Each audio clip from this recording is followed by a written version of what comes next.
Hello বন্ধুরা, দেখো আমি ঘুরতে বেরিয়ে পড়েছি আর তোমাদেরও সাথে করে নিয়ে যাচ্ছি। তো চলো, আমি কোথায় যাই, কি করি না করি সবটাই তোমাদের সাথে শেয়ার করব। অনেক দিন বাদেই রাস্তা থেকে আজকে একটা ব্লগ ভিডিও বানাচ্ছি তোমাদের জন্য। এই যে দাঁড়াও দাঁড়াও, এই জায়গাটা প্রথমে বলে দিই। আমার ভিডিও যারা মালদা থেকে দেখছো তারা তো চিনবে এই জায়গাটা, খুব সুন্দর আমার এই জায়গাটা লাগে আর ভিউটাও দারুণ। এটা হচ্ছে বাহারাল ব্রিজ।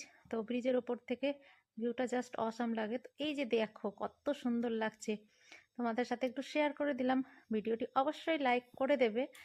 আর এই যে আমি ব্রিজটা পেরিয়ে এইবারে দেখো একটা দোকানে এসেছি। এখানে খুব সুন্দর করে মুড়ি মাখা করছিল চপ দিয়ে, দারুণ সুন্দর।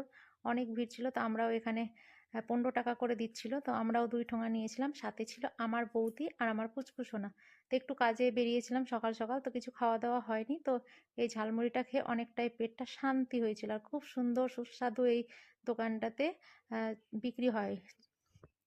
দেখো নিয়ে নিয়েছি, তারপর বাড়ি এসে আবারও ফ্রেশ ট্রেশ হয়ে এবারে দুপুরের খাবারটা সেরে নেব। তো আজকে দুপুরের খাবারে ছিল সজনে ভাজা, এখানে ছিল বস্তুকে শাক ভাজা, শিম আলু ভাজা, পনিরের সবজি, এই যে দেখতে পাচ্ছ, তারপরে সাদা ভাত আর পেঁপে দিয়ে গাজর দিয়েছিল, মটর ডাল। আজকে সম্পূর্ণ নিরামিষ রান্না। আহ, তো দেখতেই পাচ্ছ অনেক কিছু রান্না বান্না হয়েছে। আর এবারে খাওয়া দাওয়া সেরে নিলাম। তো ভিডিওটা আজকে এই পর্যন্তই রাখছি। তোমাদের ভিডিওটি কেমন লেগেছে অবশ্যই কমেন্ট বক্সে একটা কমেন্ট করে যেও। আর ভিডিওটি লাইক শেয়ার করে দিও। আবারও দেখা হচ্ছে নতুন একটা ভিডিওতে। সবাই ভালো থাকবে, বাই বাই।